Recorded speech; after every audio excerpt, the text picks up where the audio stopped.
ensemble. Ici, qu'on est comme ce qu'on a. Petit Camille, on va avoir ensemble. Et on a ensemble. Ensemble. La papa, on a mayondo, matza. La posa, la yokolo. La posa, la ensemble. Et te pousse à y payer. On a pas donné à la tombe la yo. Te pousse à y payer ensemble. On a construit des adorations à Dieu. Oui, déjà fait. On a pas ensemble.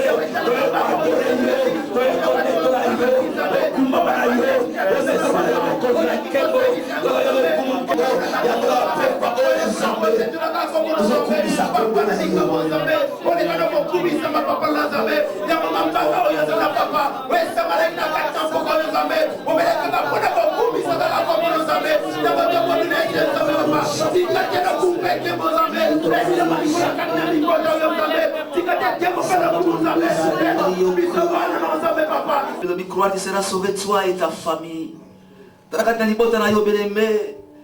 Ma frère, ma soeur,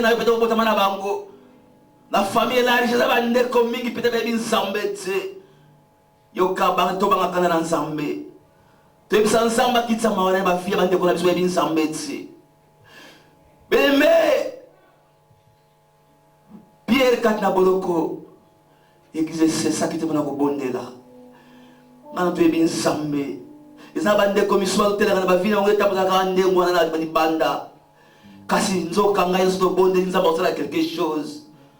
La ta souci la ta mawa. Yaba ndeko yebi na o yebi tse tanga kombo. Yaba fort prophète ba teremi pour la sa peuple de Dieu. Bene moment za ya mabe. Bene moment ezali ya mabe to communauté ya mabe. Kasi ngai to zo la vérité. Ba bombe ya kibiso mokolo mo pa ya batsu.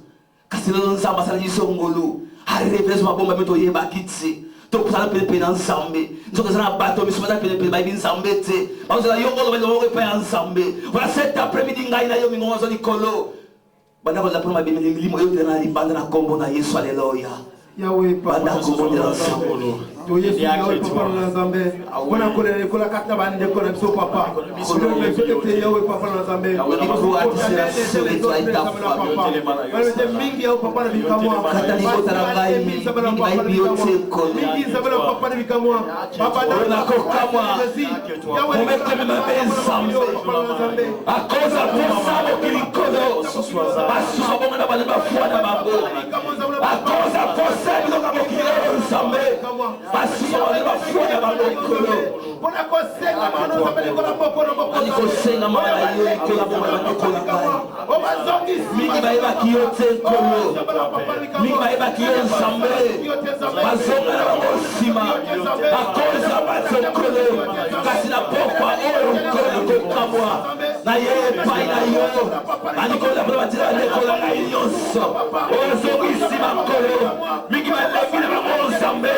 Baso na banda ko la causa pose a bazo kolo. Ne la popa Yesu Masia.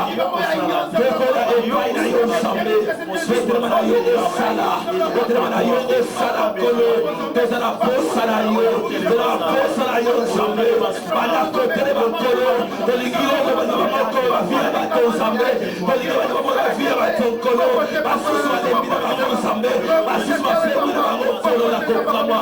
Ya mo la popa o kolo. To ko na e pai na yo. Papa lo ba lo ba ko. Ni ba sabi ni mo ya ba to ale bi. Ma lo ba ko. Ni mo ale bi lo ba na ko. Ma lo ba ko. Papa de Maria Sala yo, toligio yo ba, la vida moko la moko, toligio yo ba, la libertà moko la moko, Yesu Masia, la comina yo, e fu che la verità, e la verità mi franchirà, o tocca le, o la linzera solo, me va mori, e non collo, o si muove si calini, mi chi va le macchi, ma va andare come la cosa, come la mazzo, quello da corre si deve rimanere lì. Come non è nipote, non lo sapete, ma la mingi sono papà, vai a mettere la casa di botta nella Nzambe, kasi si ma ko ko na ba ko sa papa, o ba yebi yo te so Colore sistemi di modelo. ba yeba yo so na Nzambe, Colore sistemi di modelo se mi Nzambe. Basu swale mi na ko la ko kamwa. Kuma deception of the prophet kolo.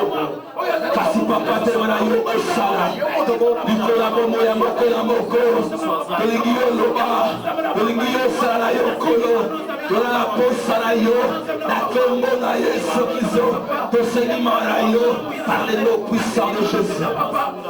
Alléluia.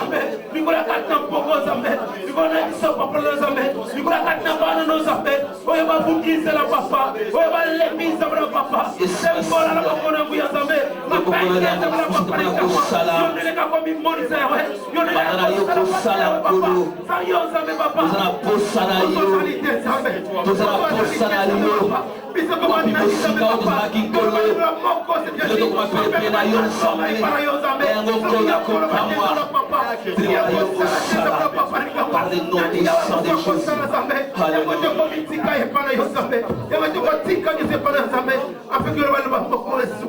Bien-aimé yoka ezala makasi na yo te na makasi na ngai mpe te nzoka ngai na yo tozala alliance na nkolo nzela makila na ekolosi asala demere na bavi na biso soyebisa nzambe molimo santo oyo afana na bavi na biso apia biso makasi ete ntango nyonso totambola na kobanga nzambe totendre niveau ya perfection toyebisa nzambe ete molimo santo oyo afana bavi na biso apia biso makasi na vie chrétien na yo yebisa nzambe apeso makasi ya marche oyo ya vie chrétien etanke mopaya na mokili oyo bibelebi na biso ete tozala mokili tozali ya mokili te nzoka to bapassager na mokili oyo kasi mpona kolonga baposa ya mokili oyo elonga biso te ezala nzela molimo santo ezala makasi na yo te yebisa nzambe molimo santo oyo afanda kati na bomoi na yo apesa yo makasi apesa vie chrétien makasi apesa molende ya mabondeli apesa koyika mpiko na nzela oyo mpona ya bona na nzambe tokoki kobondela nzambe na kombo na Yesu. Alleluya. yawe papa na nzambe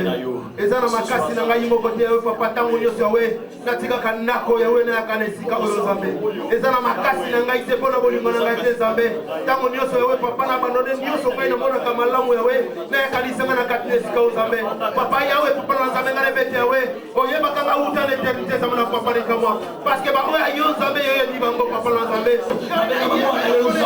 yango ntango nyonso papa natambola na kobanga yo ozala ngai molu nzambe na marshe na kobanga yo ete krete na yo kolo ewumela kati ya bomoi na ngai ete mama na yo nzambe ewumela kati ya vi na ngai kolo nasalaka posa na ngai te katango nyonso nzambe nazalaki posa na yo kolo nazala lisungi ya molemo santo oyo oya ofali kati na bomoi na ngai oyo oya ofali na libota na ngai na yango na ntango oyo nzambe nali komitika liboso na yo naye koso refugie epai na yo oza refuge ya solo oyo na kima oza refuge ya solo oyo na landa oza refuge ya solo oyo nayeba kosenga osalela yango ntango nyonso nzambe nasalaka liposa na ngai te katango nyonso nzambe nasalaka liposa na yo nazala lisungi ya molimo santo kosunga ngai par le nom puissant de Jésus.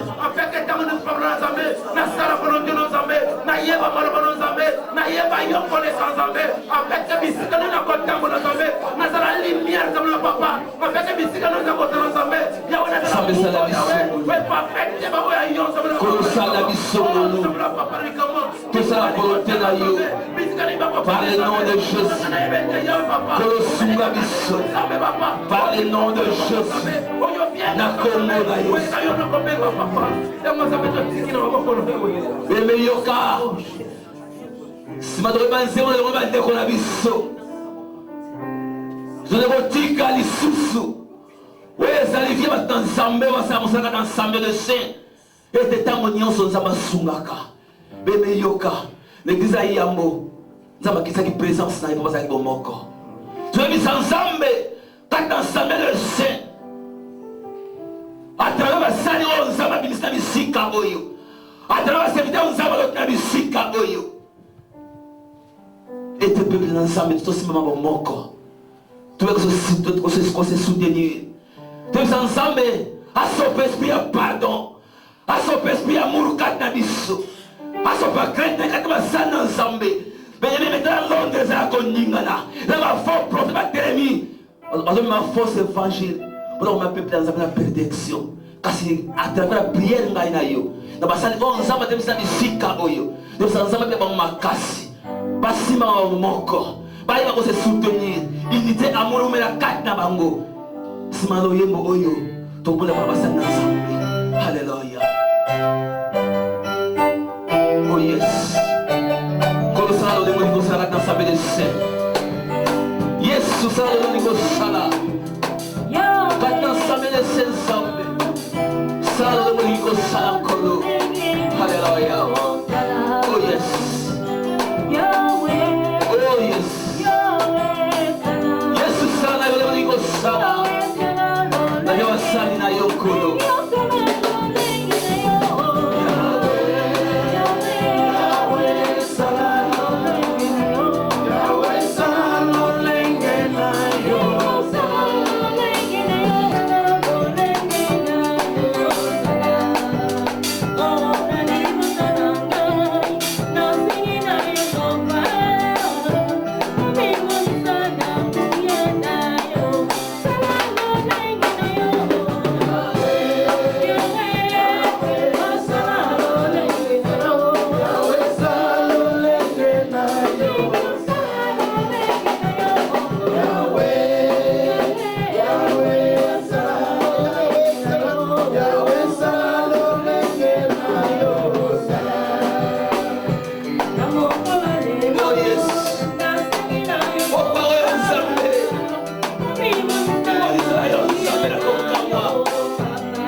Nzambe yenda futa koyeka ba patron mokili oyo. Bimeli bolela ngai na yo nzamba koyoka pa koyena na mosala oyo. Tobisa nzambe tango nyonso ba vérité te na bisika oyo. Bana nzambe ba kobika te ba bika. Bana nzambe oyo na bisika oyo échanger ba vie à bateau. Bible dit que vous connaissez la vérité vous franchira. Nzoka vérité Yesu Masia. Mon Dieu qui parle Yesu Masia bien être même. Tebisa nkolo à travers la parole de la bisika oyo. Ba vie à bateau échanger à tango nyonso. Tebisa nkolo à travers cette parole de la bisika oyo. On va problème la solution. Ba béni la guérison. Na kombo na Yesu alikomanda ensemble alléluia. Yahweh papa. Tebisa nzambe Yesu batango tebo na mosala oyo. Na kombo na Yesu. Pour la abandonner l'assemblée des saints dans ma bouche, Seigneur, on va remettre le combo et les armes. Ceux qui m'ont ça, eux, ça les a ma papa. Et ça dit, on a pas trop de papa, on va mettre ensemble la papa du Kama. Oui, bah, qui m'ont ça, eux, vous avez éternité ensemble. Dans la papa, eux, comme eux, dans les simons, ça, eux, pas il a eu. Ça mène à côté de moi. Oh, Yahweh, papa. Et le reste copé ça me la vie. La vie est la tenue sur le cosaïo. Et la message de quasi. Et de la musique ensemble. Et de la vie à la ensemble. Et de la même métier. Oh, par le nom puissant de Jésus. Jésus me retrouve sur la musique à eux. Et de la vie à la ensemble. Et de l'échange. La combo na Yesu. Et de puissance, Seigneur. Oui, tu as comme ma deuxième prédication. Par le nom puissant de Jésus.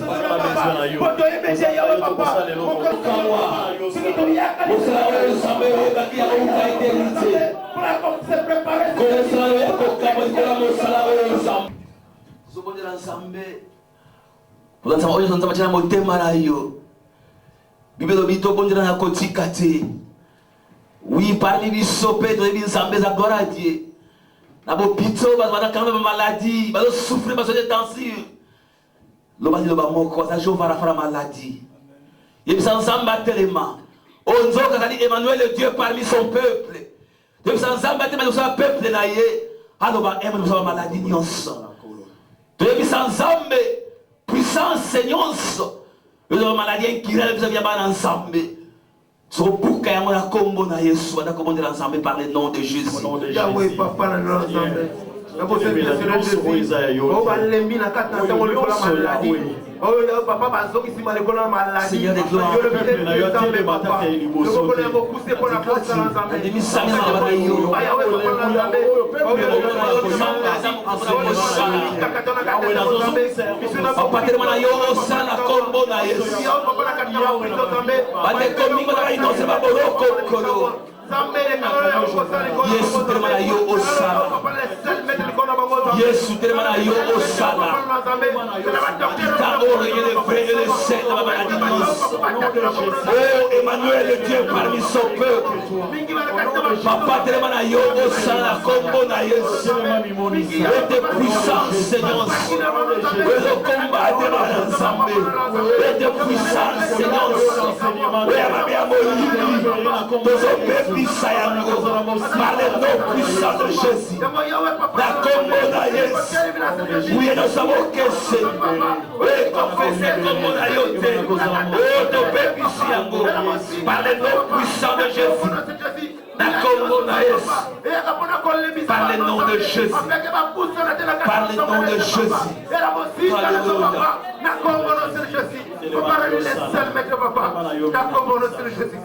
Et maintenant la petite prière.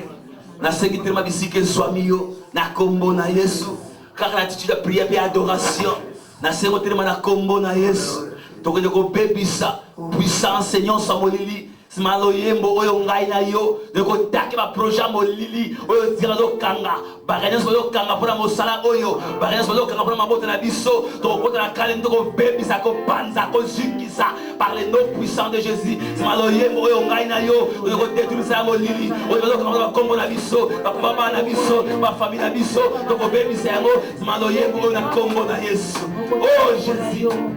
Alléluia, Dieu vivant. Osa vivant ensemble. Oh yes. Oh Dieu vivant, grand Dieu. Alléluia.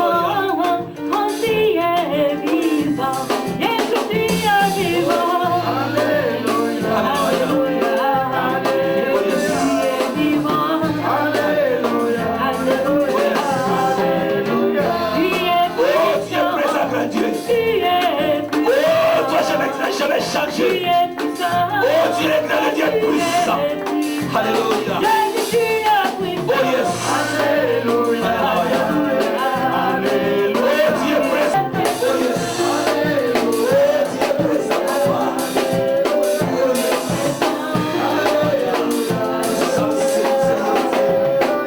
yes. Alléluia. Oh Shabbat. Alléluia.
Oh, toi diable, oh, toi maladie, rechassez yo, oh, toi blocage, rechassez yo, la combo na yoso, et te bouya yoso, oh, la bonne batake yoso, la bokesi, merci à sacrifice, la bébissi amour, la combo na yoso, la libération, y'a ma parole, y'a ma maladie, la combo libérée, à des noms de Jésus, à des noms de Jésus, oh, toi blocage,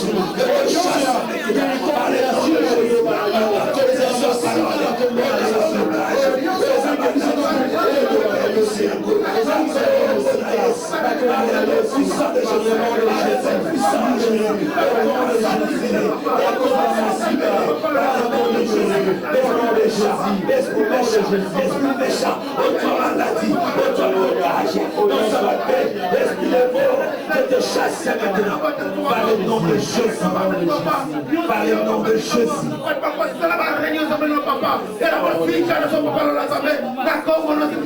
Alléluia Jésus. Merci papa. Merci papa. Et bien yoka, ce que on est là ensemble. Tobanga la fin de l'année. Voilà quand tu soit l'équipe elle est plus forte que mon kilioyo. Révis ensemble, puissance Seigneur. Par exemple, le kanga, par les bottes à yo, ouais à sacrifice la fin de l'année. Donc au bout kayango, ma projet mon nini, donc au baby ça, na combo na Yesu. Alors on dit ensemble alléluia. Alors on dit ensemble la combo na Yesu. Par le nom de Jésus. Puissance Seigneur. Ouais à mon nini, ouais à sacrifice. Dans le baby ça, par le nom de Jésus. Par le nom de Jésus.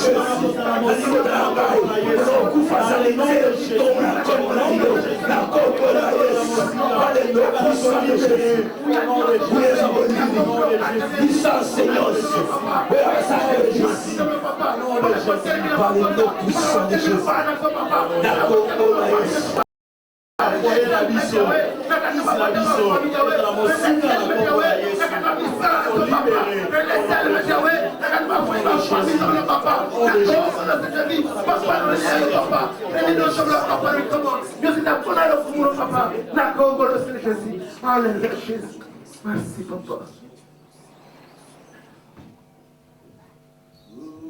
Alléluia, amen.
kombo na Yesu haleluya kola pamoli kombo na yo kola ekoli nzambe na yo kobenga makasa badori yo nzambe kobenga makasa koyoka yo nzambe zala ezali kola pesa yo kolo yango ya kokumisa kombo na yo yango na ye kola nzambe na yo kombo na yo kuma nzambe kombo na bana bakombo na sokolo na pesa yo papa na oyo sani na bango inangai na osena première partie nzambe na pesa yo kolo na komi komande c'est parti par yo nzambe on a louange kolo on a lobé à kolo on tabi à me paya yo ça on est Dieu le Seigneur c'est là yo na posa yo nzambe na posa ko yoka yo na posa ko simba yo na popa yo nzambe donne-nous la sokolo donne-nous la vie à mon par le nom de Jésus Yahweh kumamara yo Yahweh detromana yo na moyo osali osala na dikosa mokola moko na moyo bilete yo kumamara yo na moyo bilete yo detromana yo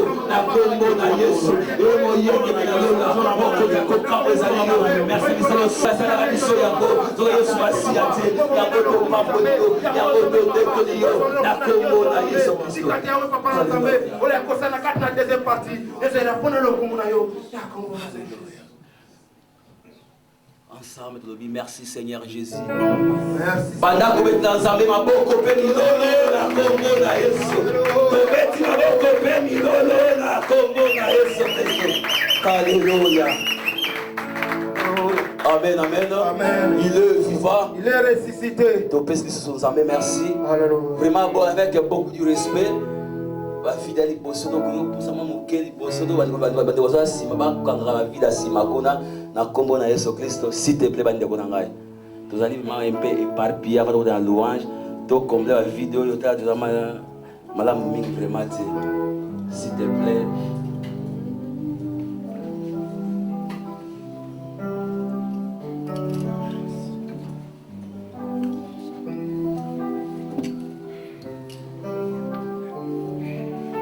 bakita nyekeseli boso kimela ngoni kitila pasteur nzambe soki osala mwana gloire na mwana to tripe to kombisa nzambe na ndela louange bande ko memisa louange ya kafu na kombo na Yesu Yahweh oh Yahweh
Nicolas Pambolabino.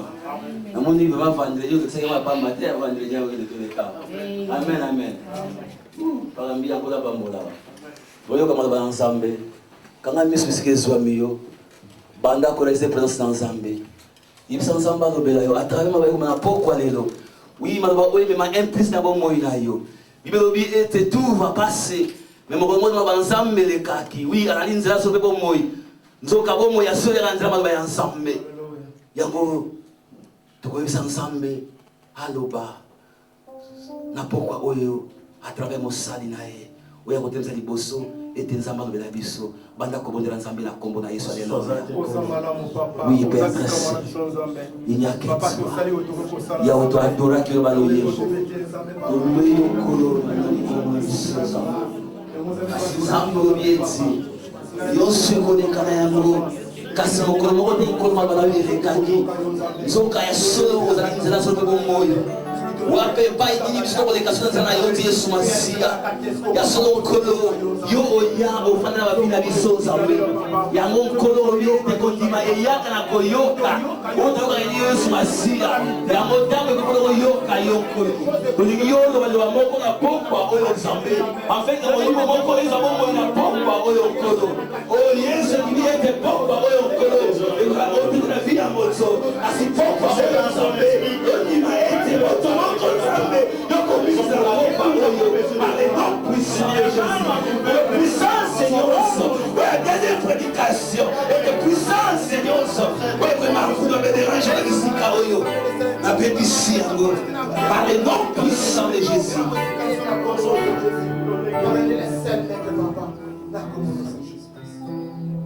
Au mot contre lui, merci Seigneur Jésus.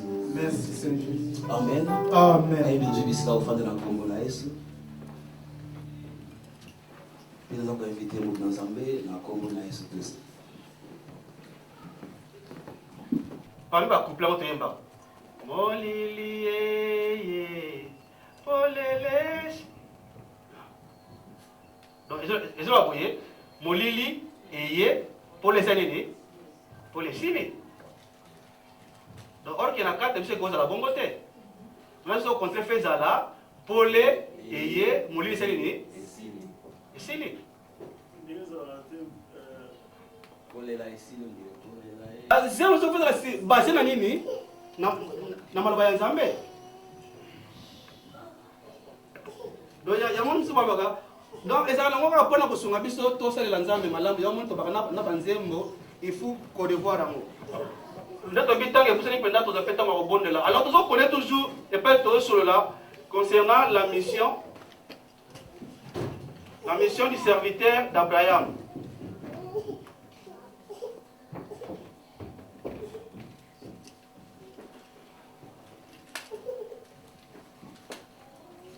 Donc, ça, dans Genèse 24. On a dit que si tu pousses aquí déjà, il y a continuer trop, il n'y a pas de chose qui dimanche passé et puis tu continuer. Alors, on a ici, au fur et à mesure d'être temps, en tout cas, tu comprends que Abraham a papa, moi na Isaac, moi si Rebecca, et puis na serviteur. Donc, tu comprends que Abraham a élembo ya papa, Isaac élembo ya kolo na biso Yesu Masiya, Rebecca tu aza l'ombre de l'église, oh yo penga tozali. Si tu comprends que ndef osola pona serviteur oyo. Serviteur oyo Abraham atindaki po akende kozula mwana na ye mwasi. Tobaki boye serviteur oyo tozoye l'ombre du Saint-Esprit. Tobaki serviteur oyo l'ombre du Saint-Esprit. Tozoki na ba verset belé probablement pourquoi tobaki à Saint-Esprit.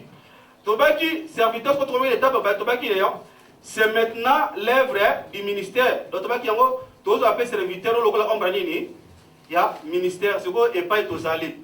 Maintenant, pour la Saint-Esprit, pour parler concernant les blasphèmes contre le Saint-Esprit. Il n'y a pas qui pour comprendre qu'est-ce que signifie les blasphèmes contre le Saint-Esprit. Mais est-ce que tu comprends que c'est quoi na kolobaboye? Tobaki mosalio yo aza elilingi ya ministère, to aza elilingi ya ba ministre de la parole. Le ministre de la parole. Pourquoi tobaki? Puisque bangonde nkolo apesi bango musala ya komemela biso liloba na Nzambe. Donc ko tozoyo kankolo à travers bango, tozoye ko la pona tina na nkolo à travers bango. Siko malobo bango bazobe bisabiso. Yamonde ekomema biso tipa na nkolo oyaza mobali na libala. Quand on parle du ministère, le ministère n'est pas un individu.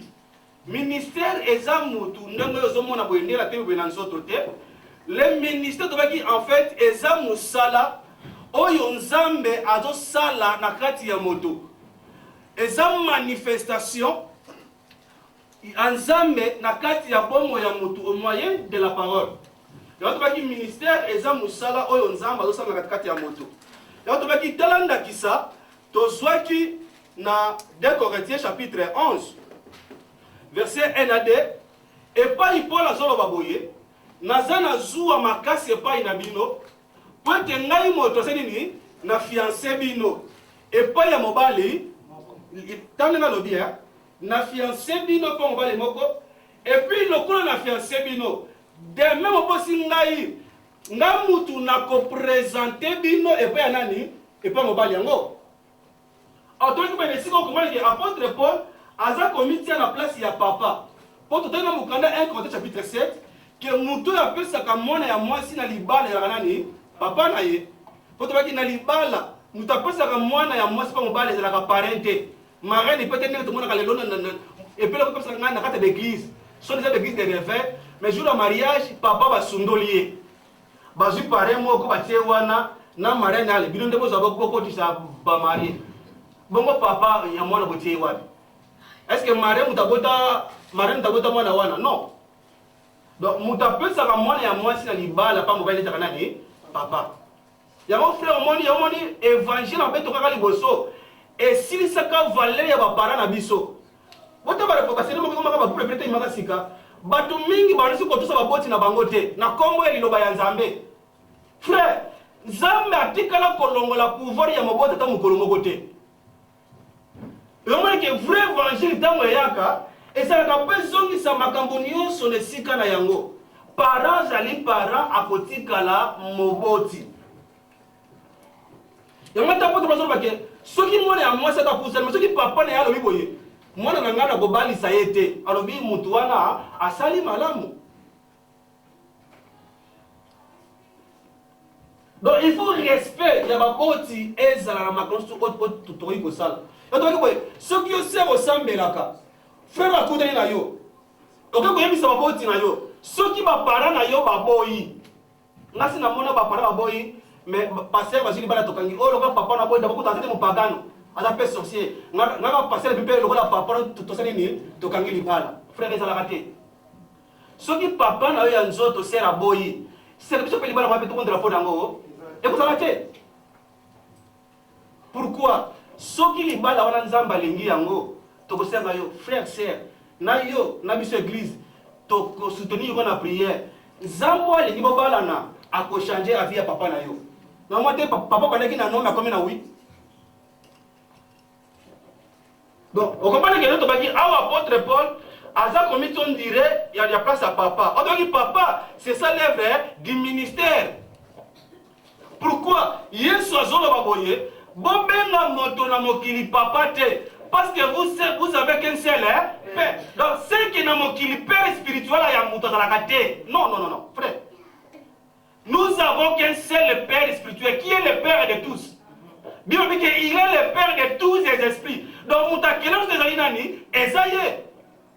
Donc, il y a papa, il y a un corona biso, il y a un temps Paul, il faut que c'est Paul et Anzoto, n'a pas le ministère. Quand Paul dit ici, c'est pas Paul et Anzoto, non, non, non, c'est le ministère maintenant qui parle.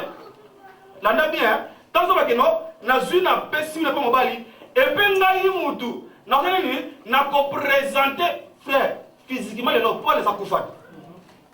Si vous avez dit que à nous présenter en planter l'église, et pas en colo. Si vous comment Paul a akufa, si vous avez abisso, abisso pas en colo. Et ça m'a devenu. Non. On dit que Paul physique akufa, mais le ministère continue. Le ministère ce n'est pas un homme, mais le ministère c'est Jésus dans l'homme. Donc c'est ça vous allez oyer sur tout ça là, na kat yamoni mutakufa ka, mais ministère ekufa raté. Pour ezan zambe na kat na moto. On va zamba kufa jamais. Yamoni tanzo ba ke na mutu na zibino, na fiancé bino et puis na mutu na ko tala po mo na tala exemple. Na to les na ombre. Donc c'est le père qui donne sa fille à l'époux. Vous comprenez? Tous hommes dans le jardin d'Éden. Créons l'homme à notre image, selon notre ressemblance. Depuis que Dieu créa l'homme et la femme. Donc c'est la création. Et l'homme et la femme qui créent le mukolo. La nanga bien à la création. C'est pour la formation, pour la manifestation, pour le bon atteindre mokili, mobile na moi si bayan zela mokote. Nana kali boso mobile. Mais ok, na mobile, na moi si, na la sala bango, c'est que papa comme ça nan. Zambia, landa bien. Donc yomoni papa ya ata, na eve za nani, Zambia yemoko, landa. Taso mama pote pas sur baba. Donc na zibino, na bisino ko nani, pas mobile. Papa, na papa, na ozo bino na bisino pas nani. Tala. Au moins papa comme d'appeler ça moi na libala. Papa ye yato baka libala ya sole sa baka entre bandeko. Bandeko il faut pas ça. C'est que yato baka ça makamba libala nzo doté hein. Oh que le biso kinsudi. Oh exemple c'est la passer ça biso faut que bala na famille. Famille tozo beza famille nzo doté. La véritable famille que nous parlons ici c'est la famille d'Abraham.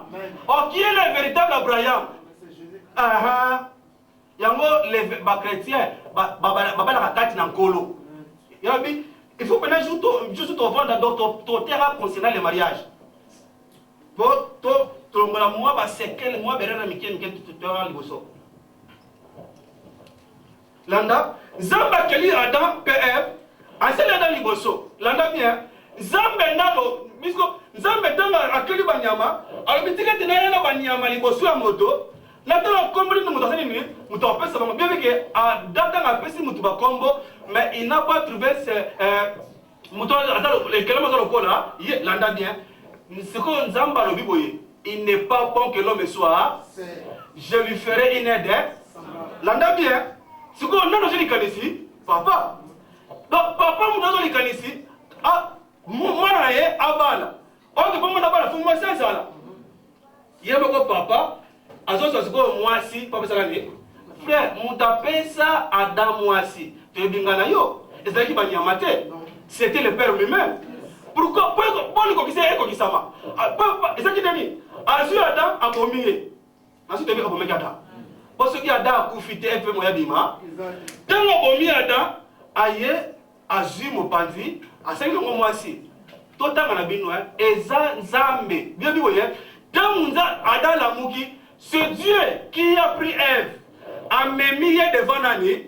C'est-à-dire, la personne qui a présenté Ève à Adam, c'était Dieu lui-même.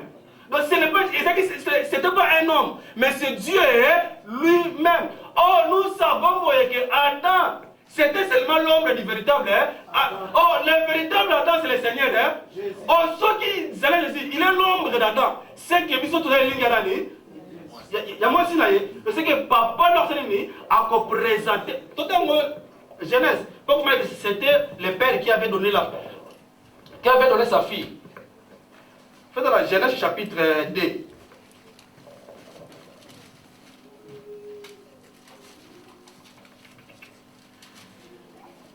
Genèse chapitre 2, verset 20 à 21.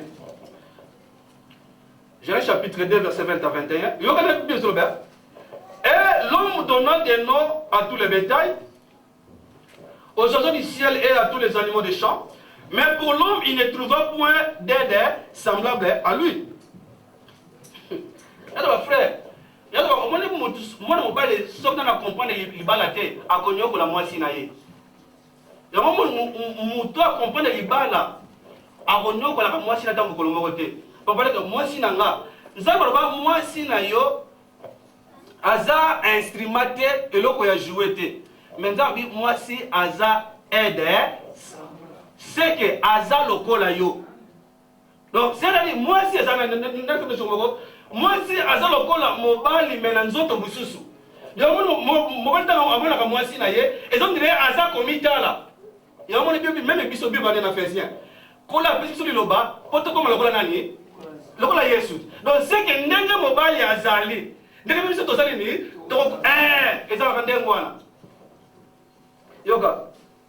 verset 22. L'éternel Dieu, merci 21. Alors l'éternel Dieu fit tomber un profond sommeil sur l'homme qui s'endormit. Il prit une de ses côtes et referma la chair à sa place. Verset 22. L'éternel Dieu forma une forme de la côte qu'il avait prise de l'homme. Et il l'amena vers elle. Qui avait mené Ève vers l'homme? C'était Dieu lui-même. Ok, pour la zone donc c'est que Adam parlait de l'œuvre de Dieu lui-même. Le ministère en réalité, ce n'est pas un homme, mais c'est le travail de Dieu à travers elle. Donc, nous a présenté par Adam. Il y a pour le temps, il y a Ephésiens. Ephésiens chapitre 5. Il faut comprendre que c'est Dieu lui-même qui travaille à travers un certain qui sera comprendre. Aza à cause de la montagne doté. Donc, on peut ceux qui n'azali et zangate, mais zanzam et d'autres travailler à travers un gars. Donc, Jésus qui est un instrument. Ephésiens chapitre 5.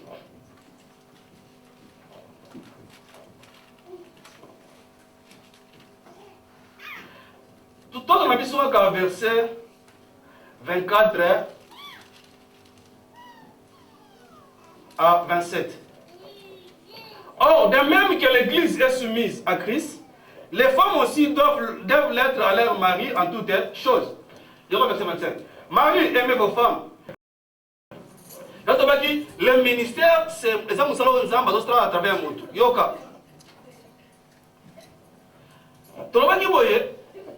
Tangu mosali oyo ayaki na famille, ayaki liboso ya Rebecca, ce serviteur n'a jamais parlé de lui-même. Donc bandaki, tia sukaki, il a parlé que de son Seigneur. Et donc un vrai serviteur, un vrai ministre de la parole, quand il se tient devant le peuple de Dieu, et ça n'est pas comme il obéit la yémo côté. Quand il se dit combien de voyages à Sala dans mobilité. Non, mais ce qui m'a dit à c'est pour nous parler de notre Et pour, et ça va pour la collection de la Yesu Masia, ou à ça, on va dire la biso, nali, tu vas qui boyer. Au monde, dans ce qui est exemple nati, au monde, bate il est là, bazar le col à petit et bitinda. Oyo mobile do tinda ye, avec une mission par année, et pas à moi sinaye. Petit, zop, kende ko yebisa ye, aya, to kutana bisika, kingani. Mona bitinda wana azakolo mwa cité. Mais ne va pas ni maloba akende koloba. Va pese ni musala akende kosala. C'est-à-dire yesu ko il faut ame maloba wana ndenge va pese yango. Donc yo komanga non, c'est viens mtatininga, viens lobi boy, viens sali boy. Beaucoup de la bisika boy. Donc il y a beaucoup kota penser na yete. Non si ya kosala, azoka bobele na kombo ya mutu atindi. Yo tombe un vrai ministre de la parole quand il se tient devant le peuple de Dieu. Ezaka kapona kobete la bango isolo pour la tina na nkolo Yesu Masia. Yango moni tozwaki totaki na Nombre chapitre 10. Tangu Nzambe azoyebisa Moïse okotonga d'être osala des trompettes okopesa mpo ba sacrificateur banobeta. Donc tangu ba sacrificateur bazobeta bakobeta ngo deux fois. Moko éclat, moko sans éclat. Abitango ba sacrificateur nde bakobeta kelelo. Mais tango bakobeta tango batu bakoya, batu bakoko sangana auprès ba sacrificateur te. Mais batu bakoko sangana auprès de toi Moïse. Donc ba sacrificateur bazobenga batu, po batu ba yepa ina bango te. Mais po batu ba yepa nani? Et pas Moïse. Donc oh, nous savons que Moïse, il était seulement l'ombre. Moïse dit un jour votre Dieu vous suscitera un prophète, il sera comme quel était ce prophète? C'est le Seigneur Jésus. C'est-à-dire, au lieu qu'il va sacrificateur, et c'est le Mbabatei, Moïse et le Bonani, il y a Yesu. Ce qui t'ote yaka, et ça pour batouba landa bisote. Pour batouba comme un disciple na bisote.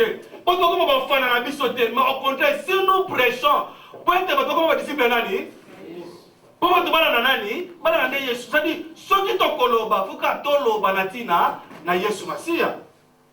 Yomani apôtre Paul, yoka na 2 Corinthiens nga zolobe, 2 Corinthiens chapitre 4. Donc yaba que to balimba la moko. 2 Corinthiens chapitre 4. Yoka nga apôtre Paul nga zoloba. Nous avons verset 3 à 5. 2 Corinthiens chapitre 4, verset 3 à 5.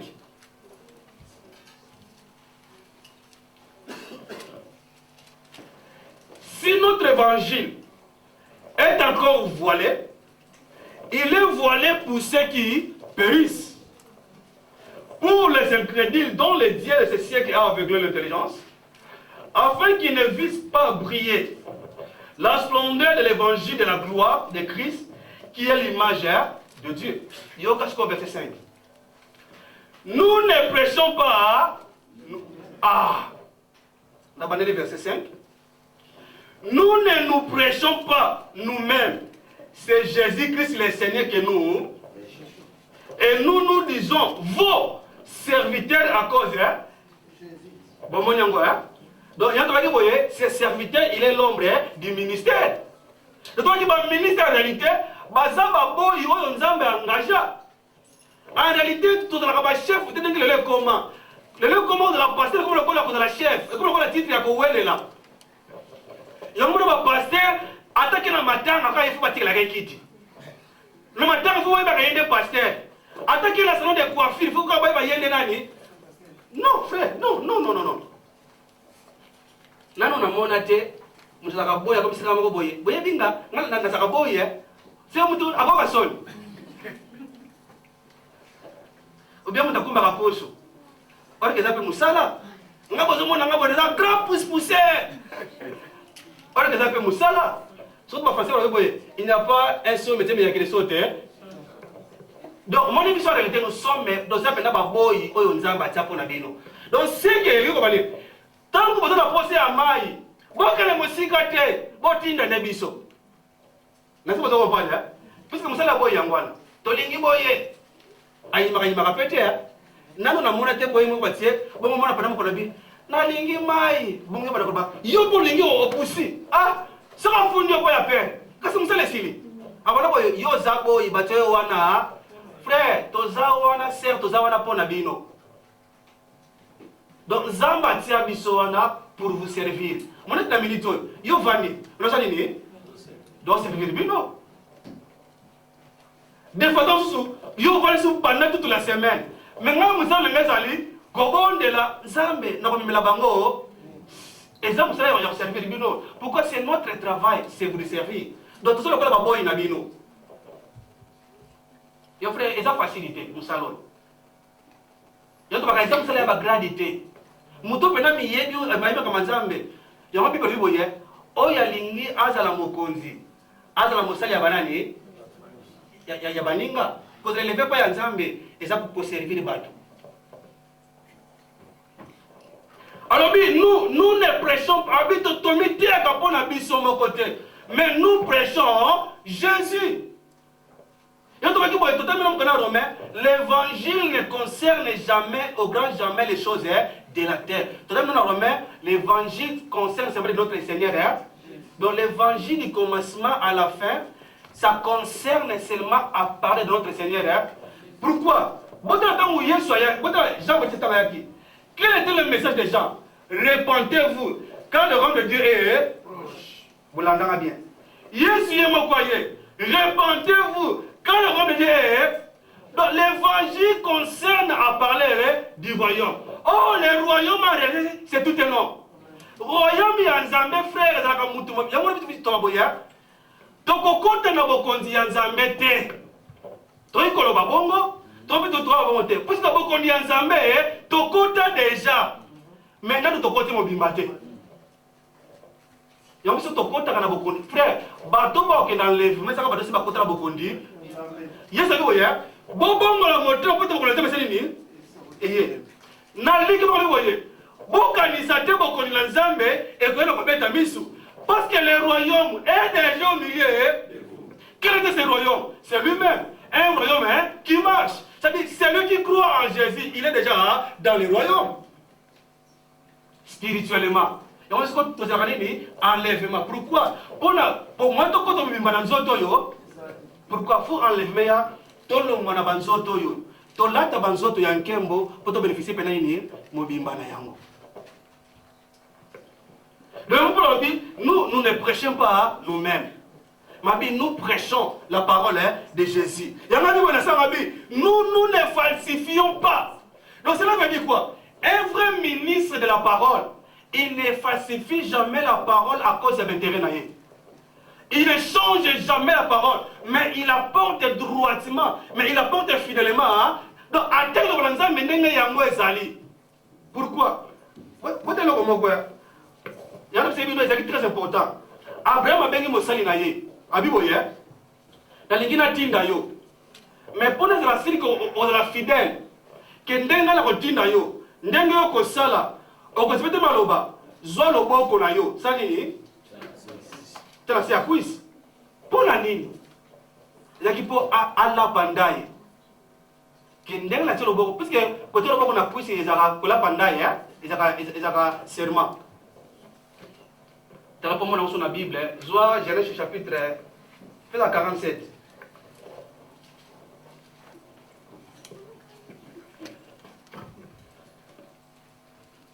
Genèse chapitre 47.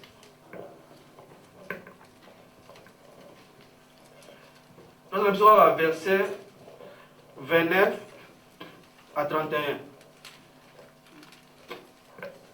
Genèse chapitre 47, verset 29 à 31. Et puis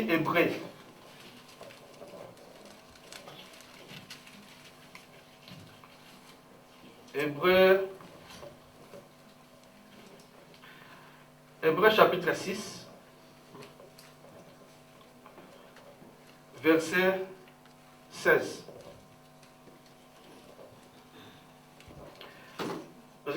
Normalement, quand on a Genèse chapitre 47, verset 29 à 31. Donc pour parler, pour dire que geste à côté le beau qu'on a fait à cuisse, ça parlait du serment.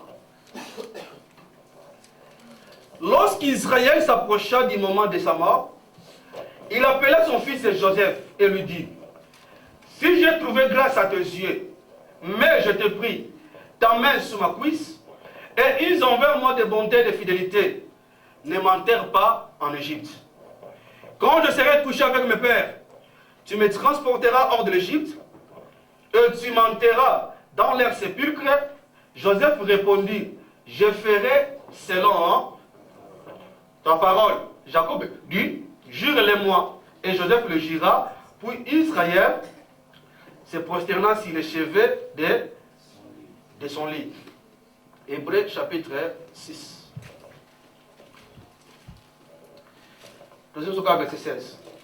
Or, les hommes jurent par celui qui est plus grand qu'eux. Et le serment est une garantie qui met fin à tous les différends.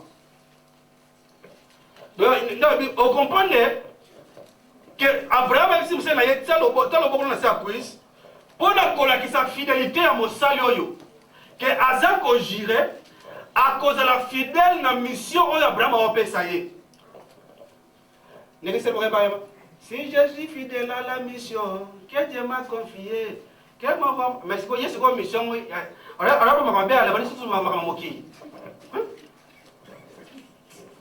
est bien.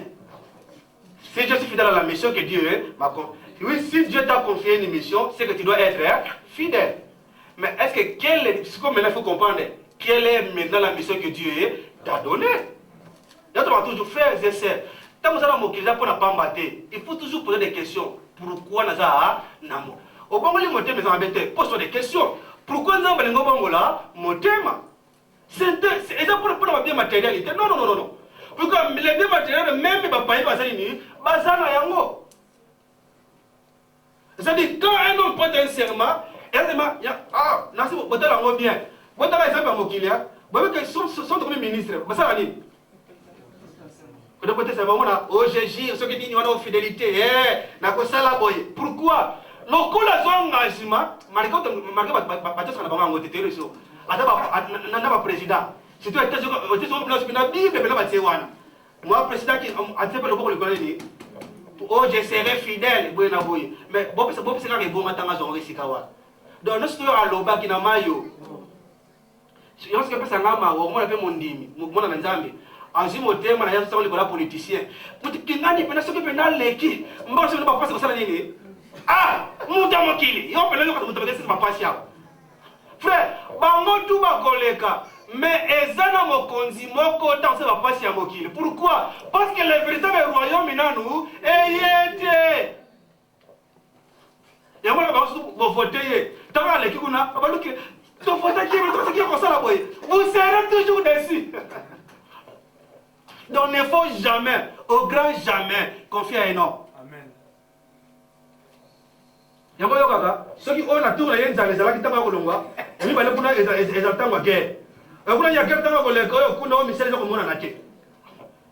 ils sont que des hommes. Pourquoi? Il y aura seulement un jour.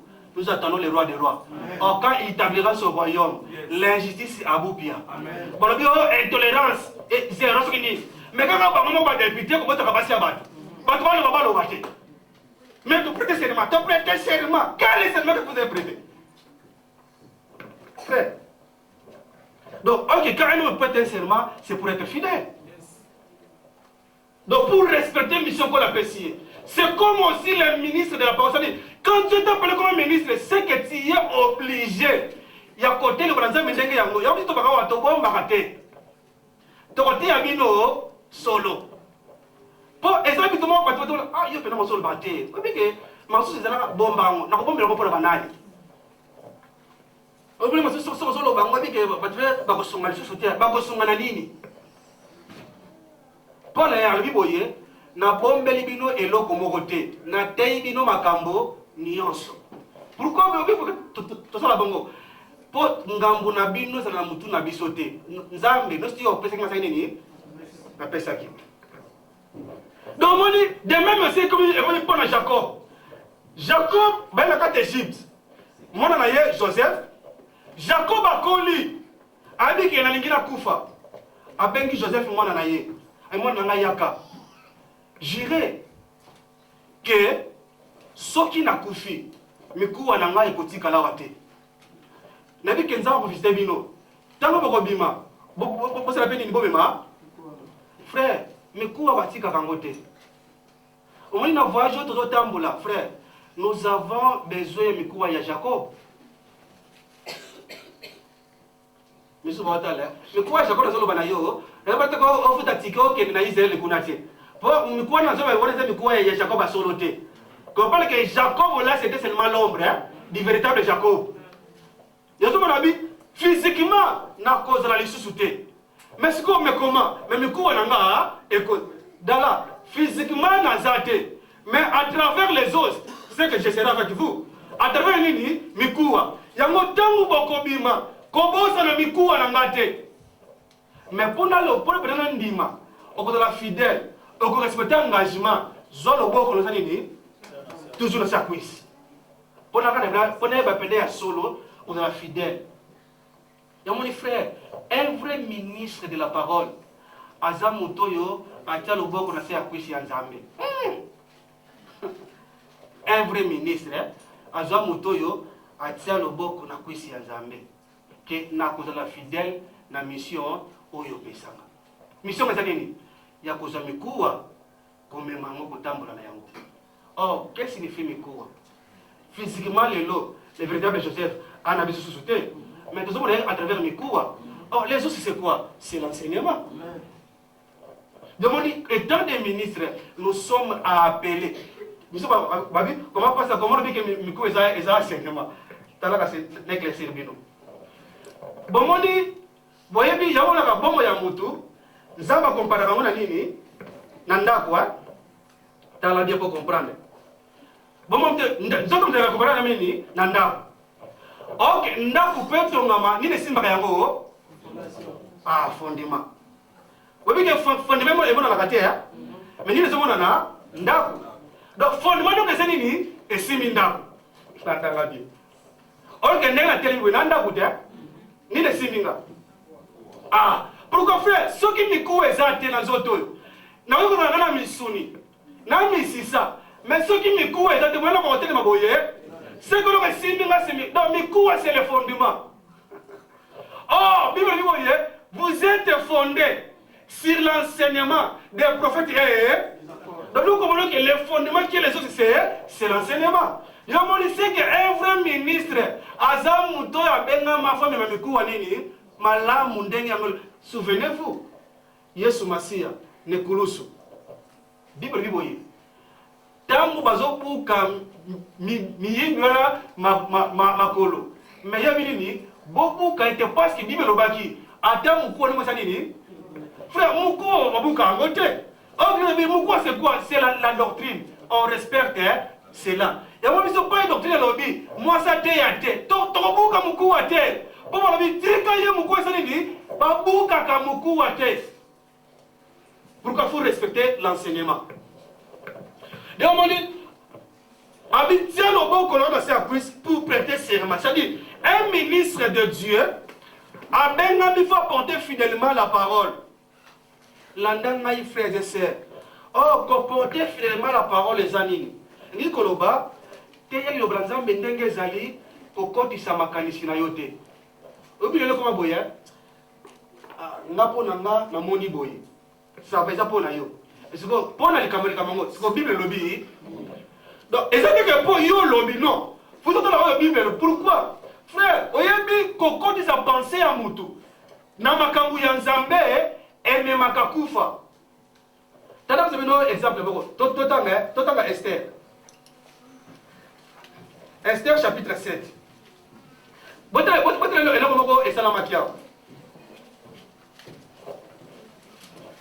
Esther chapitre 7. Dans Yusuf Lingi, nous avons verset 1 à 10.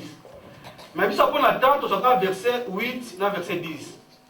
Esther chapitre 7. Nous avons verset 1 à 10. Mais biso au verset 8 na 10. Nous avons soki pomona ke mbango kwa bisinga ke malembe. Soki lo moko na koloba o comprendre to o trapo exactement na suka o luki otuni to meka ko polimbola.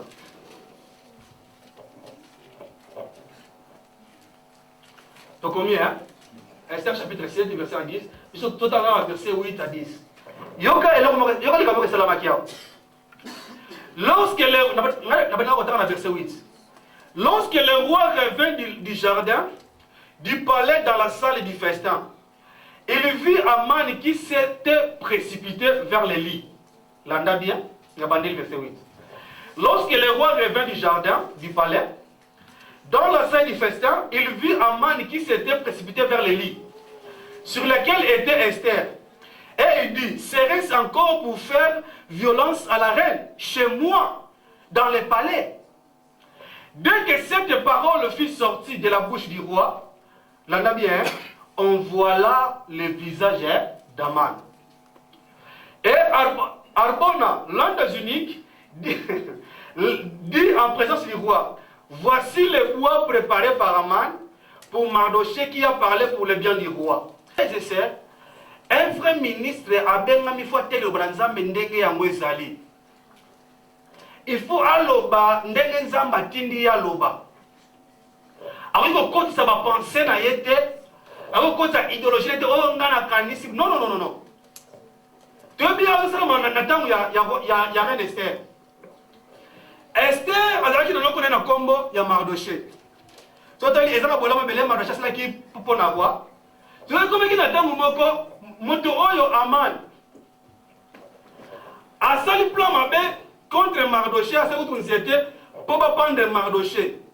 Ce que nous savons, et comme pas Esther, pour prendre les noki.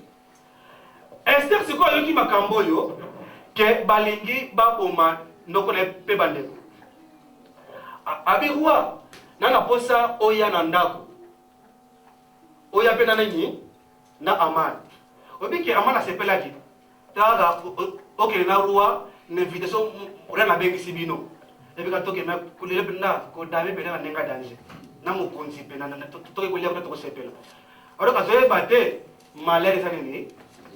Et c'est là yé. Roi Koti Aman pas Holandaye.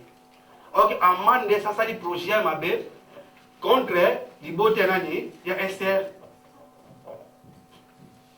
Tant roi Koti akot na Aman yoka malaba ya roi Esther mwasi na ngai olingi na selela yo nosto lingi loba atoko senga nga ndambu ya kibokonzi nosa nini frère yoka tribunal dimanche passé église basakana kana ngote lelo mona zo kama mondimi bazo bangise pona bandoki bazo bangise pona bademo frère c'est pour nous éviter. Roi l'obisi Esther. Parce que le gros moi sinanga, bokonzi, à tout le monde salini, na okabon. C'est que na ko régner lisanga et pas une na so régner pour salini. Landa bien. Olengini. Et ça va ah mobali nanga yoza mokonzi. Il aura kana lengi pesa ngai bomoi. Pesa peli bota ngai bomoi. To kufate. Écoute, toi, tu as le col à Baumbu, mais qui est pas pour ma biso. Tu as mon tomoko, à Selingi, à ma biso. Ainsi, ça m'a libéré de l'angaï. C'est quoi, on dit que roi fâché. Tu as le roi de moi si n'angaï. Yomoini. Pour moi, ça me connaît pas si m'bagaïté. Nous avons comme yo, parce qu'on se descend pour la bandoki. Ok, on est décembre, yo, on aussi la mort comme on va aussi là. Biso, tu pas plus que dangereux. Fait comment va intouchable. Biso to banga kabando qui te contre on face à des maintenant to moi. Pour moi ça mon konzi ba simba kete jamais au grand jamais. Abi rolobi rosikabi Esther. Nanda linga sana ba wepo na yo mwasi na ngai. Nanda linga simba yo. Et ça bi moyini yango. Moto mabaya yango. Ezade nani? Amani zomo na wana. Roi tali amani. La c'est tellement fumant, roi a siliki. Mais on va faire l'action, on va faire l'action. Tu as comme un peu de parce que je suis ma père passer la voie de mon soir varié. Sur les maman tombe aussi, avec pour inviter à Goswana, maintenant on peut tenir. Moi tout, roi peut que bête tout. Roi bête à tout pas mon soutien. Tu répètes avec ton gars jardin. Attends, attends, dans le jardin. À zone méditer. Na ko sala ni. Tu vois tala ikama mawa pona Aman. Moi si amukonja zawana avani na mbeto. Po moi si amukonja na mbeto. frère ndenge tokasa bakonzi mwasa moteme mwasa mokonzi tovandaka na wapi na mbeto donc nyonso tu ya kokutelaka biso wana tobetakango mosali yela biso boye yo vanda na mbeto rwatanga dimeke méditer erreur Aman asali asali ni amati na mbeto mbeto mokonzi bamataka ngo te pourquoi mbeto samaka mpona mwasi na nani na mobali na ye mutu mosu amataka na mbeto te yango mbeto libala babatelaka yango siko ama nasi miso bomulaka mbeto pourquoi mbeto libala bamatelaka yango te mbeto samaka mpona mwasi na mobali na ye amana selere amati likola mbeto azopusana pembeni Esther roi kotaka te abi Aman tala kutu makambo sali epesi ko nga moko pele na moni yo orovanda ovandi te omati likola mbeto na ngai osala nepo ya mwasi na ngai tosolola bien ozomata na mbeto moto posala nini roi atuni question ozomata na mbeto na nga pour faire la violence à la reine et puis surtout libani musika te wapi na ndako na nga frère aujourd'hui bato mingi soi-disant bazomata na mbeto ya mokonzi mais ça mape wapi na soi-disant l'église po ndako ça parle aussi de quoi na kati église bongo zo église ya Nzambe mais pas pe ko sotezo salama et pas pe addicté salama donc Aman comprendre que Aman aza image ya ba mauvais prédicateur oh lelo bazomata na mbeto nani ya mokonzi yo na mbeto mokonzi po sala nini po mwasi linda vandi wana c'est que roi comprendre Aman alingi mwasi na nga apa manani mwasi abi bana mwasi na ngai ko tabaka roi alobi bongo lande a cause mataki na mbeto mokonzi bazelongi na ye ba voile yango dakesa nini ake ko bomaye frère mbeto ezali detuba ke mbeto ya mokonzi esalema mpona ye na nani na mwasi na ye or que mbeto eza bisika ya repos esika mobali na mwasi basala nini base reposaka mais sika roi se reposaka na mwasi na ye sikoyo mutu moko azolinga amata wana frère il faut bakata yo kingo fo kufa pourquoi po mbeto ya mokonzi bamataka ngo te sikoyo tobanda soki mbeto eza nini zwa cantique de cantique yabaki tobisa dans le livre pour comprendre tout toki na maleme cantique de cantique chapitre 1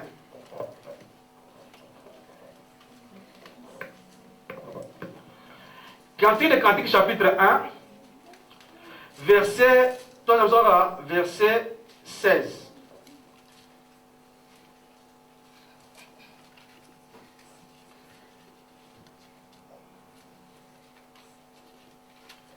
et puis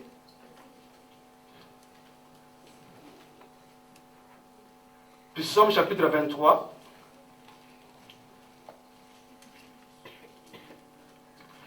verset 1 à 2. Psaume chapitre 23 1 à 2. La cantique de cantique chapitre 1 verset 16. Tu vas là besoin de psaume. Psaume chapitre 23 verset 1 à 2. Cantique de David. L'Éternel est mon berger, je ne manquerai. Il me fait reposer dans de verts pâturages. Il me dirige près des eaux paisibles. Cantique de Cantique chapitre 1 verset 16. Que tu es beau, mon bien-aimé, que tu es aimable. Notre lui, c'est quoi? C'est la verdure. Nasi bomoni mbeta mokonzi. Donc ok mbetu eza bisika ya repos. Mbetu eza bisika mobali ase reposaka na mwasi na ye. O bisika mobali azo reposer na mwasi na ye, déjà pe bisika amana lingaki aya kokota to amataki. Yango falaki akufa. Oh, pisoma David so baboye. L'Éternel est mon berger, je ne manquerai de rien. Il me fait reposer où? Dans des verts. C'est que David a commis la place à moi aussi. que epai nga na pembelaka eza nini de faire c'est que matita mobesu. Donc comprendre boye d'abord l'éternel aza berger na ngai c'est que nga na zampate na kozanga eloko te. Pourquoi azopemisa ngai na matiti ya nini ya mobesu. Siko kantine siko ave muwe sasa lo babi o mobali na ngai oze kitoko oze lengi mingi mbetu na biso nde matiti ya mobesu. Donc comprendre en réalité tango balaka mbetu ya mokonzi awa eza mobele nini matiti ya mobesu. Or quand on parle de vers pâturage comprendre na yo te ils ont sauté les vers pâturage en même temps eza mbetu en même temps appelé ni nourriture. Tango nzamba sali Adam atie bango na jardin. Frère, avant muta somo kobi ke muta amana ko la missionité. Qu'est-ce que Dieu avait donné à l'homme comme nourriture? C'était le vers pâturage. Donc les vers pâturage ça parle aussi de quoi? De nourriture. Oh, quand nous parlons de nourriture, Bible le Bible, l'homme ne vit pas seulement mais de tout donc on parle qu'arrêter et les luttes et la nourriture ça parle bien et le vers pâturage plutôt ça parle de quoi? De la parole. Parce que la parole, c'est ça les liens de la communion entre l'époux et l'épouse. Donc, on dit tant que mutaza wana motei, okoki kozo penser na yote, okoki sango na liloba ya Nzambe. Ezo lokolo zo matana mbeto nani? Ya mukonzi. Donc ça veut dire quoi? Tango zo te liloba na Nzambe, te liloba na Nzambe ndenge ezali, puisque ça muto prêta serment, on peut apporter fidèlement la parole. Et les paroles sans mélange. Il faut toujours dans l'habitude. Il y a qu'on vérifie l'enseignement au bas sa biso. Mon Seigneur, il a parlé que de son Seigneur. Il était fidèle à la mission qu'Abraham lui avait donnée. Yoka.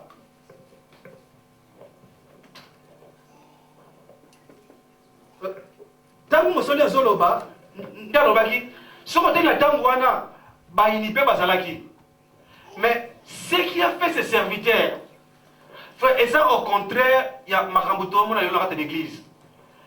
Les serviteurs devant Rebecca, il avait compris.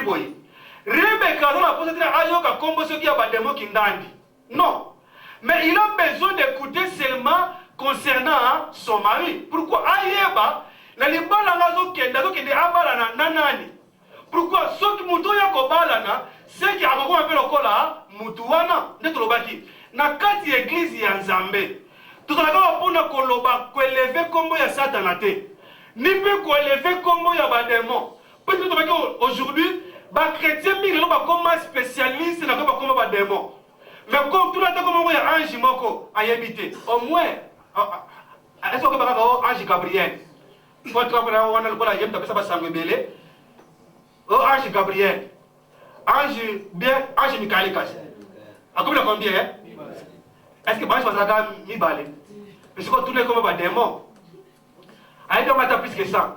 Des mois gaspillage, des mois servitude, des mois célibat, des mois ce qui. Donc, or que Makamwe Sengala Yeba a yébité. Or, on doit considérer l'ango yété, yango na yébi plus. Or, en tant que les citoyens du royaume, est-ce que nous avons ma ténèbres, c'est que nous voulons connaître le plus. Et ça m'a concerné le royaume Nabiso. Pourquoi? Étant la fin du royaume, on a droit à comprendre le royaume Nayo. Là, c'est pas pourquoi Anglais, système, ceux qui sont British, pour aller. Pour aller, comme citoyen, il y a le royaume. Oh, comme un bongo te, so quand même mboka na ndenge tambo na kate. Nasi atuka ngaka na saka test wana. Na bi test ke tumaka iso ra Kongo kuna. Oh, Kongo za mboka kitoko, Kongo mboka munene, baziki ne potence na 60, bazaki tuna ba diamant na bango ba pétrole. Tout ba mona ngoti hein. Donc, il est dans la fin. Tout ce qui est concerné la grande hein. Pourquoi bana poso yeba Kongo tali bangote. Mais comment existe ça? Mais pour ça, comme citoyen du royaume, il faut que D'habitude, même aussi nous, comme les enfants du royaume, makambo c'est que biso linga koyeba mingi. Et ça makamaro ya moyinisa tenate frère. Yo to ko la personne ko lokuma ba démonter, mais ba démonter faut ba yeba oyo yo zali. Bible bibo ya, ba ange baza banani. Baza basali oyo nzamba tse na service ba to ba korité boko nani. Est-ce que bike ezala ba ange nzamba na service na yo? Parce que on a ta comme ba ange moko ko za ta service na est-ce que yebi? Maman ya bato ba servir yo oyebi bango te. Mais soit tu bato ba combattre yo oyebi bango belé. Tout tindi la bango moto fire. Bon ba bato servir yo. OK, ceux qui te voyaient pas mingi, nous devons au moins connaître les noms des anges. Pourquoi pas on va servir biso? Mais bato servir to ba ko bango yebité. Frère, serviteur, il n'a pas élevé les ennemis d'Abraham. Mais il est venu à l'étoile de tout à l'heure, Genèse 24.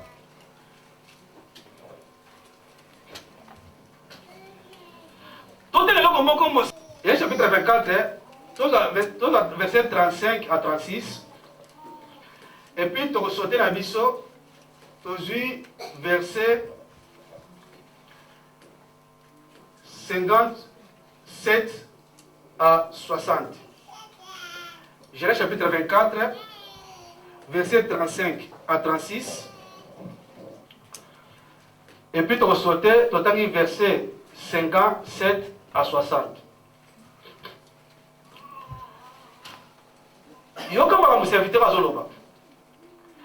L'Éternel a comblé des bénédictions, mon Seigneur, qui est devenu puissant. Il lui a donné des brebis et de bœufs, de l'argent et de l'or, des serviteurs et des servantes, des chameaux et des ânes. À ceux qui vont noter.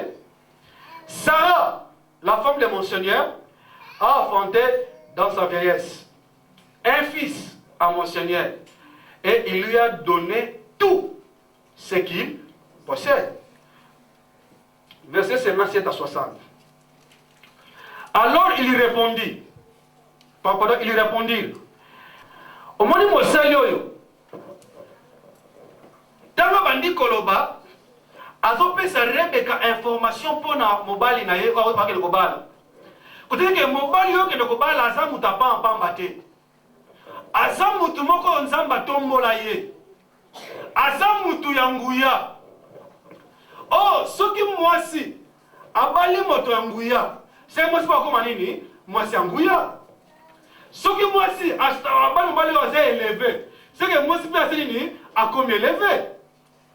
Pourquoi moi si vous a participé na bozuyanani ya mobali na nguya to makasi ya mobali.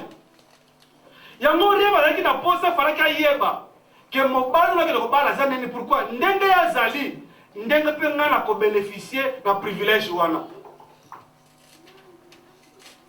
Alors bien azamu nena za makasi donc ne su papa na zalaki ndenge pe yebe mwana zali. Landa bien. Sikotango muto lobby a silisi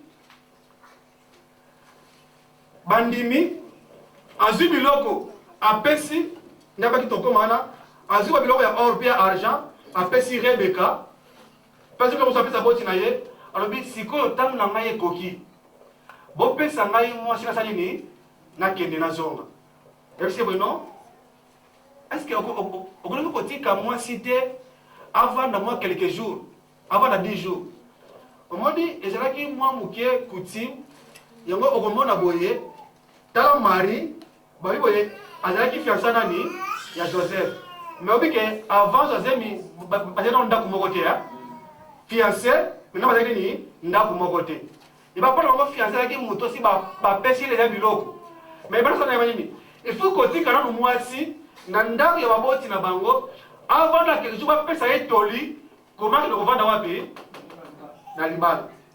Il y a un moment où il y a un mois si avant la première pendant 10 jours, bon moi c'est vous allez dire bon kende. Vous savez non?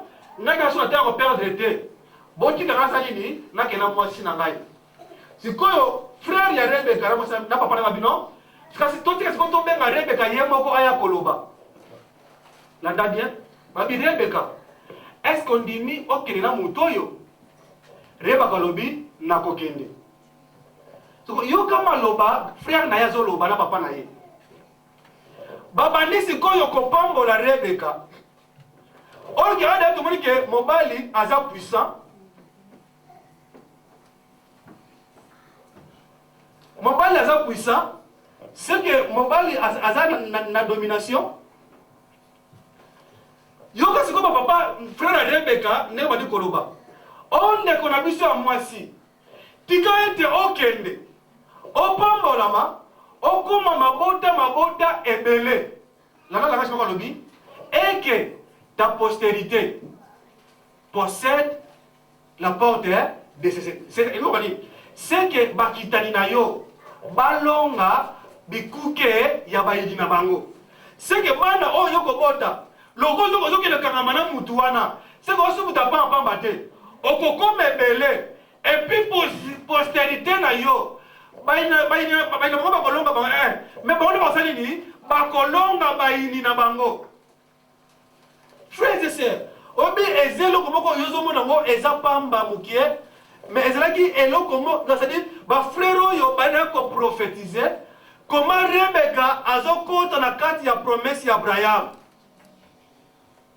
Bango bazo profiter, plutôt bazo prophétiser sans pour autant rendre compte que kosangisa Rebeka na Isaac, Rebeka azokota na promesse ya nani ya Abraham. Quelle était la promesse d'Abraham? Dans ce moment, dans la Bible, dans le chapitre 22, Zambe a dit à Abraham, kende bonzela na mona na yo moko, mbeka mona moko likinda. Mona na komba nani ya Isaac. Tu as dit Abraham atosi akeli azimwana bakeli kolo ya ngomba. Abraham akeli mwana basinga. Alingati ambeli, Nzamba lobi Abraham namoni kotosa na yo. Namoni ke opimelinga mwana na yo te. Landa langage Nzambe o yabe makambu ba ndeko Rebeka bazoloba bazo prophétiser ko rappeler seulement la promesse d'Nzambe ça fait pas Abraham. Quelle était la promesse? Abi Abraham lokolo opimelinga mwana na yo mokote. Lokolo pesinga ye Abraham na kopambola postérité na yo. Ah bon est-ce que que ndeko biso soni okopambola okokoma mabota ebele. Ora nzambe savaki d'abord à partir Abraham que okokoma mabota ebele landa bien. Bosonda babandi postérité na okopambola yango lokola minzoto na likolo. Pe lokola mabele nini pembeni c'est-à-dire landa bien postérité na likolo pe na nini pe na se. C'est quoi yoka? Mais en ta postérité, dès lors la nabie n'a pas la postérité. On dit postérité, Zamba qui besoin on dirait on dirait balé. Mais souvent Zamba la Bible hier à ta postérité. Zamba la postérité on n'a plus réalité. Bon on a dit na singulier. Landa bien. Ami Abraham le compétité ta postérité. Il possédera la porte de ses ennemis. Oh, notre sœur, soyez bénis et que ta postérité possède la porte. C'est-à-dire, on commence à c'est la promesse. On Nzambe ça qui parle et pas Abraham. Donc c'est que la postérité, on a possédé la porte de l'ennemi. La danga ici koyo awawa. Et pas donc les pays na kosuki sa pona lelo. La postérité qui possède la porte de l'ennemi. Postérité oya zolonga moyini. Oya zolonga ba yanso tekele ba version mususu. Oreba loba il postérité a convaincu que la porte de ses ennemis. Na ba version oreba ba porte bolobi elle vaincra les pays de ses ennemis. C'est très très important. L'en a bien. Ok, quand on parle de cette postérité, si quand le temps apôtre Paul aïe, Zamba dit qu'on s'est là, c'est quoi pour la vie? Bandeko, tant Zamba a fait sa promesse au père Abraham, Kolobaboye, que à ta postérité, que vous avez béni, mais cette postérité n'était pas plusieurs, mais c'était seulement une seule personne. La même bien. Cette personnalité, cette postérité Donc Dieu parlait concernant une seule personne. Quelle était cette personne? C'est le Seigneur Jésus. Nandanga sikoyo bien. Pourquoi? Muto azaka na makoki ya kolonga moyini. Frère, eza batumi balete. Eza batumi sa douter, ça doit être la postérité. Pourquoi yende mutazwa ki bokonzi ya kolonga moyini? Oyo lokola ya kolonga moyini. Lokola Rebeka kosakana na ye. Lokola ye za molongi. Rebeka pa ko banani? C'est simple que ça. Donc, ceux qui m'ont parlé de molongi, moi je ne sais pas comment dire. Molongi. Là, c'est une postérité. Or que cette postérité, en réalité, physiquement, Dieu parlait à Isaac. Or que Dieu n'a parlé pas à Isaac. Parce que Isaac, c'était seulement l'ombre du véritable Isaac, qui est notre Seigneur. Il y a comment on a beau l'anda sipoyo. En parlant de la postérité qui dominera, Zambé Akeli Adam. L'anda bien. Zambé. Faisons l'homme à notre image, selon notre qu'il est. Ah, merci. L'anda c'est bien. C'est que Zambé après ce qui m'a donné Bokonzi. Na mwasi, na mobali, après que Baonini, frère, et là qu'on Zambé après ça quand nous avons qu'il les a Bokonzi. Et mon frère, l'évangile est solo. Et ça, des fois, le vrai évangile, c'est l'évangile du royaume. Pour dire quoi? Le royaume qui était perdu est revenu. Frère, l'homme n'a jamais perdu la religion. L'homme n'a jamais perdu les offrandes. Mais ce que l'homme avait perdu, c'était le royaume. C'était la domination. Frère, pas à cause. Mingi yamoni pona kolukanga bakoma kolukanga tiri na bakisi. Pourquoi ka pas na pouvoir? Pourquoi ezane nzamba sala mutu mutu sala pas dominer? Quand la personne pas yada, abi na pessimino dans la domination si le gros poisson, le gros pas n'est pas nini. Donc c'est que l'homme avait la domination. L'anda n'a bien. Ce qu'on dit les salamaki.